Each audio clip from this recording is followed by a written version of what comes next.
Hey guys, welcome back to the channel. This is how to use Erank to research your next product.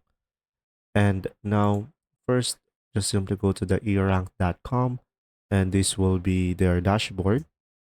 Now, from here, guys, the most important tool that you could consider is going for the keyword research and search for keyword tool.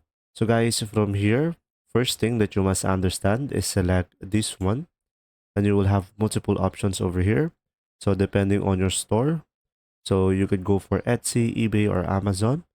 So let's say my store is on Etsy, and now my keyword is black t-shirt.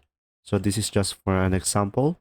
So let's say my next products is black t-shirt, and I'm gonna select the country USA, and just simply select search over here. Now guys, as you can see, we have multiple results over here. So here are the keyword statistics. So in Etsy, there are almost 2 million competition about black t-shirt and the average searches is only 20. And should be able to see here the search trend based on the date and the searchers by country. So mostly the black t-shirt is searched by Vietnam.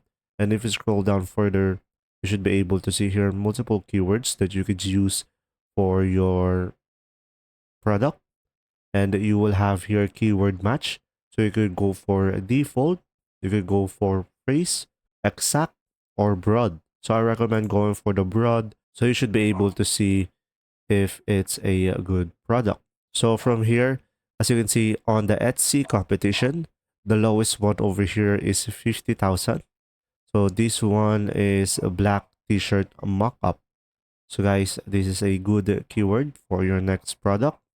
And this one, Gildan black t-shirt. So pretty much it will be depending on you, and you could include or exclude keywords as well. So from here, you should be able to use this platform, and you could just simply change the keyword for your next product and find the lowest competition if possible. And there you go. I hope this video helped you out. Thanks for watching.